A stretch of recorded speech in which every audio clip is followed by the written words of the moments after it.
have been a lot of big songs in history that many people have gotten the wrong meaning of.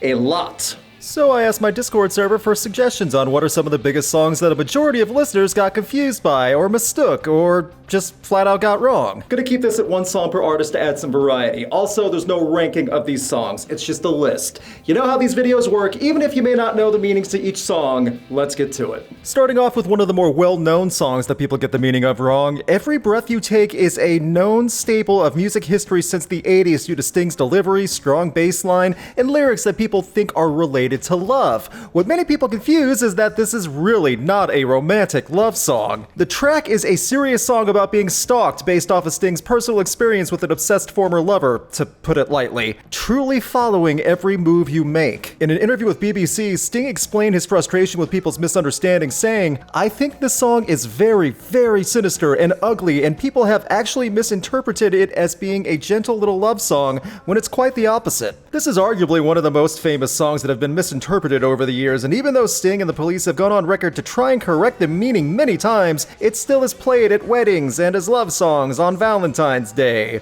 Not exactly as endearing when you know it's about being severely stalked by an ex-lover. Sting's love situation back in the early mid-80s was pretty infamous, and this song was a bitter reaction to what was going on in Sting's life. However, when you take the lyrics out of context and the smooth bass line, people just ran with it and it's a sweet love song.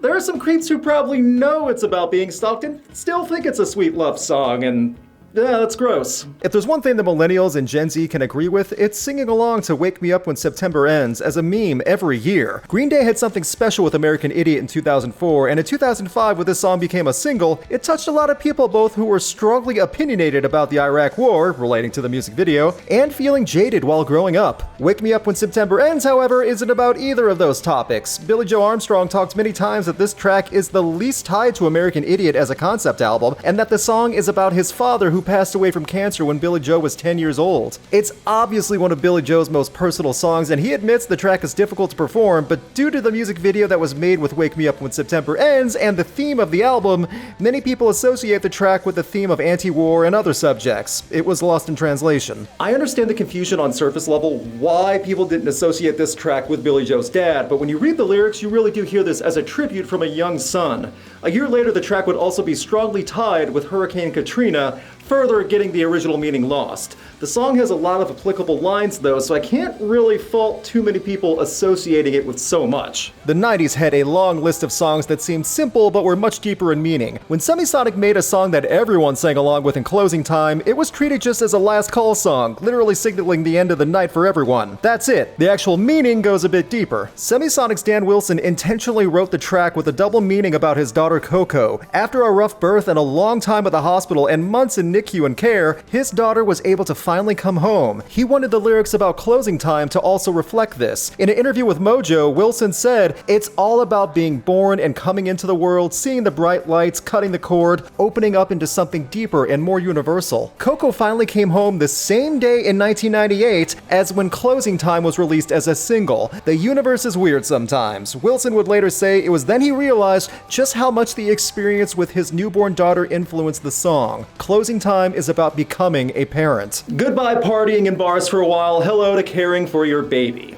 I mean, you still get a lot of late nights though. Semisonic became a huge one-hit wonder with this song in '98 for good reason, and it's still used in many TV and movie soundtracks. It's the perfect 90s alternative rock track that everyone knows the lyrics to, but behind the surface level is a great double meaning applied to the man's daughter. It's really nice. Going to something a little less wholesome, another decade-lasting song came from the Eagles' Don Henley with The Boys of Summer. A song that won tons of awards, the music video was groundbreaking back in the day, and all about a man looking back at his youth wistfully, right? No, it's about sex.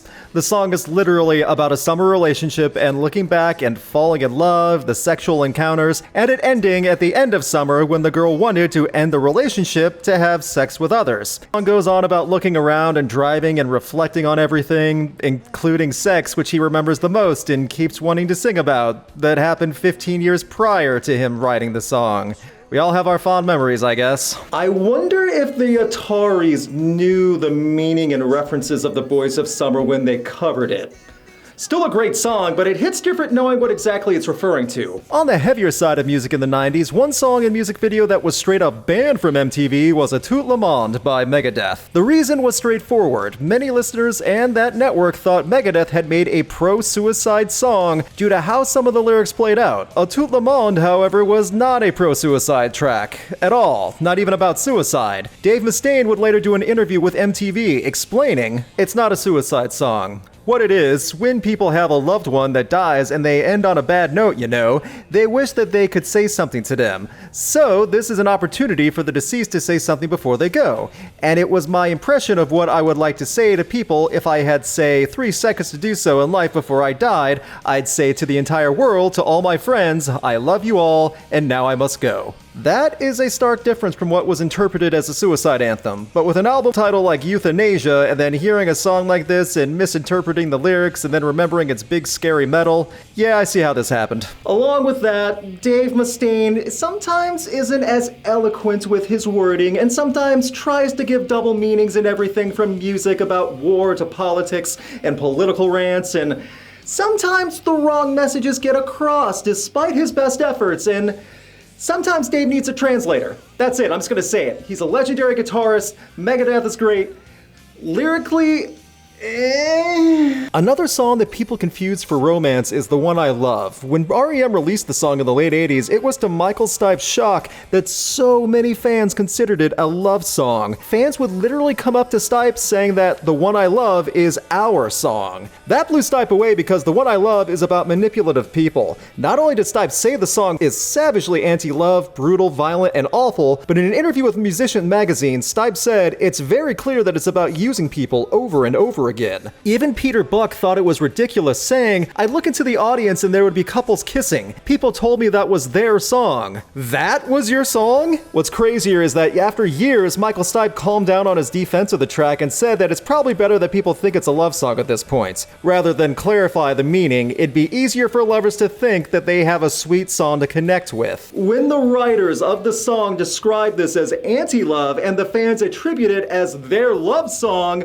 I could see that being weird for R.E.M. I also feel bad that Michael Stipe just kind of gave up on explaining the original song meaning and let people believe it's a love song because there's something very defeating about that. Slide was one of the more upbeat sounding pop rock alternative style songs from the Goo Goo Dolls in the late 90s, and it was not exactly as cheery as the song's tone alluded to. Coming off of Dizzy Up the Girl, this song has many good lines that work as affectionate. What you feel is what you are, and what you are is beautiful. That's sweet and probably won a lot of high school sweethearts back in the day. The actual meaning is much more specific and life-changing. It's about teenage pregnancy and the decisions presented when that happens. Johnny Rzeznik explained the meaning in an interview with VH1, saying, "The song is actually about these two teenage kids and the girlfriend gets pregnant and they're trying to decide whether she should get an abortion or they should get married or what should go on, and I don't think a lot of people got that." So much of that went over many people's heads, including mine for a long time. The song sounds fun, not a song about kids being forced to grow up instantly and deciding if they should have a teenage marriage or have an abortion. 1. Goo Goo Dolls had a way of making songs sound beautiful or charming,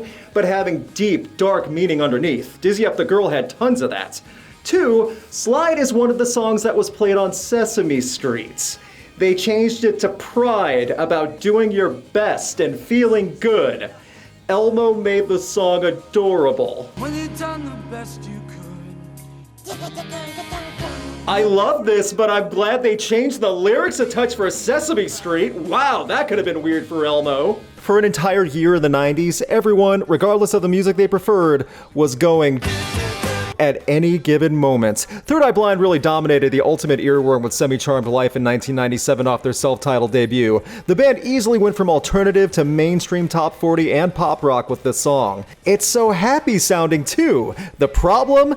It's about meth. No dancing around this one. Meth, meth, meth. Stephen Jenkins literally said the song was inspired by seeing someone use crystal meth in a bathroom at a Primus concert. The lyrics are not subtle. A man and woman high on crystal meth, feeling warm, coming around, and then having drug-fueled sex and struggling to survive when getting too high, and then doing it all over again, wanting some more. So many kids sang along to this song not knowing what it was. Crystal meth addiction. I can't blame too many kids though, as Jenkins' fast singing was catchy and infectious, and the doot doot doots was too fun to ignore. The banner anthem for meth was a fun alternative jam. I was pretty young when this song hit, and I absolutely remember singing it out loud while my dad was driving in the car. Don't think he picked up on a young grade school kid singing about being high. Being honest, I totally wasn't the only one either. Tons of families probably sang along together in the car with the chorus of Semi-Charmed Life. Higher, one of the best-selling rock hits of the 90s and early 2000s that would dominate mainstream, is a bit deeper than many would have given credit because, well, people love to hate Creed. Many people around the world took Higher as a metaphor for heaven or attributing it to Jesus Christ, with Creed falling into that category of being Christians and a rock band, but Creed not being Christian rock. Scott Stapp explained in several interviews throughout the years that Higher is actually about dreaming, the literal act of dreaming while asleep and taking control of said dreams to make you feel at peace. Lucid dreaming. You're physically asleep, but you're awake in your mind, was what Stapp told Spin magazine. Many of the lyrics at the end of the song really reflect that. Once you piece it together, Higher really does make more sense from that perspective. Stapp, however, was also very spiritual and did talk about his beliefs both growing up and in his music, so when people put two and two together, everyone just assumed it was a spiritually uplifting song for Sundays. Back in '99, when post-grunge and nu metal were big things, a band like Creed getting tons of radio play and record sales with no help from MTV was a big deal, and part of that was with Higher. As simple as the lyrics were, there were actually no religious attachments to the song. Many people like to think Creed has something super Christian underlying each track they do, but no, not even close. Yikes, no. Finally, we talk about Bruce Springsteen's banner anthem for good ol' America. The chorus of Born in the USA is belted out at many sporting events and barbecues across the nation in respect for the red, white, and blue, and if you take some time to really listen to all the lyrics in Springsteen's booming song, you might realize it's not as patriotic or appropriate for the 4th of July celebration as you'd hope. Born in the USA is about a man's life, from being born in a bad place and growing up rough, to going to Vietnam, returning home, and not being able to work, and then not having a home to go to, all while still trying to cling on to the notion that being American means something great. It's a sad song about a defeated generation, and Bruce's example is one of many. When you take into account the time frame the song came out, the history behind it, Springsteen's normal songwriting topics, it's crazy to think how so many people take this song as the pride of America while shouting along Born in the USA. It's catchy and hard not to sing along with, to be fair, but many people are not aware of the boss's meaning. Born in the USA is not an ode to the great parts of America. Crazy, because Fox News loves to blast this chorus of the song not knowing what the lyrics represent. Then again, a lot of people that didn't know back when it came out in the 80s, and many people still don't know today. Chant along with Bruce all you want, but keep in mind that the American experience is not the same for everyone. This track does a really good job of pointing that out. Know of another big song that people get the meaning of wrong? Leave a comment, let everyone know. Big thanks to my patrons, and a special thanks to Brandon Barenfeld, Chris Doman, and Dom Noble. You can have a say in upcoming videos and see videos early by supporting Rocked on Patreon. Click the link in the video description for more info. Please subscribe and ring the bell to get notified of upcoming videos, and keep up to date with Rocked on Facebook, Twitter, Instagram, and TikTok. Thanks for sticking around to the end. Also, leave a comment for future video topics you'd want covered. This video was another suggestion from a viewer, and it was a great idea. Hopefully you join us on Twitch for the podcast every Tuesday night and new music nights every Sunday. See you there.